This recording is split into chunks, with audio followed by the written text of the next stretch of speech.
मुक्ताईनगरात खाकी आणि खादीच्या आशीर्वादानं तोतया पोलिसांचा धुमाकूळ. अवैध गुटखा लूट प्रकरणानं खळबळ. महाराष्ट्रात गुटखाबंदी असली तरी प्रत्यक्षात अनेक भागांमध्ये अवैध गुटख्यांचा व्यापार राजरोसपणे सुरू असल्याची चर्चा वारंवार होतीये.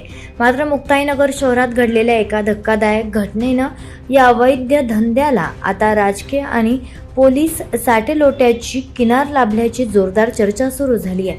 बुऱ्हाणपूर रोडवरील स्मशानभूमी परिसरात 16 मे 2026 रोजी रात्री घडलेल्या कथित विमल गुटखा लूट प्रकरणानं शहरात खळबळ उडाली असून या घटनेमागे काही राजकीय पदाधिकारी आणि पोलीस कर्मचाऱ्यांचा सहभाग असल्याचा संशय व्यक्त केला जातोय.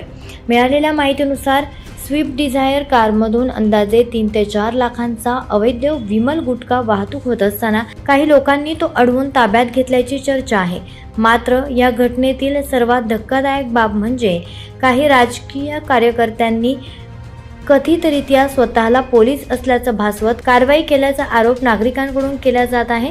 एवढंच नव्हे तर या प्रकरणात 2 ते 3 पोलीस कर्मचारीही सहभागी असल्याची चर्चा परिसरात रंगली आहे. प्रत्यक्षदर्शींनी केलेल्या दाव्यानुसार या संपूर्ण घटनेत वापरण्यात आलेली 4 चाकी वाहन एका होमगार्डशी संबंधित असल्याची माहिती समोर आली आहे. त्यामुळे पोलीस यंत्रणेतील काही घटक या संपूर्ण प्रकरणात सहभागी आहेत का असा गंभीर सवाल उपस्थित होतोय.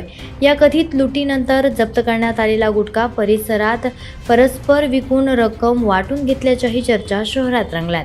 विशेष म्हणजे लाखो रुपयांच्या या कथित व्यवहारानंतरही अद्याप कोणतीही अधिकृत गुन्हा दाखल झालेला नसल्यानं पोलीस प्रशासनाच्या भूमिकेवर नागरिक प्रश्नचिन्ह उपस्थित करत आहेत.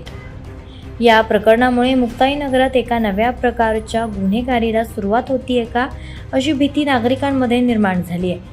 जर राजकीय पदाधिकारी आणि काही पोलीस कर्मचारी एकत्र येऊन अशा प्रकारच्या घटना घडवत असतील तर सामान्य नागरिकांनी न्यायासाठी कुणाकडे धाव घ्यायची असा सवाल उपस्थित होतोय.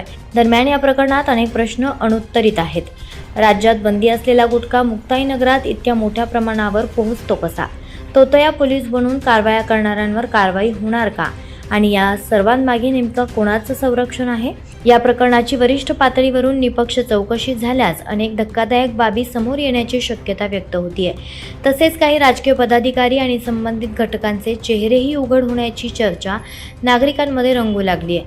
दरम्यान संबंधित पोलीस अधिकाऱ्यांशी संपर्क साधण्याचा प्रयत्न करण्यात आला, मात्र बातमी प्रसारित करेपर्यंत त्यांची कोणतीही अधिकृत प्रतिक्रिया मिळू शकलेली नाहीये. त्यामुळे पोलिसांचीही शांतता अनेक प्रश्न निर्माण करून जात आहे.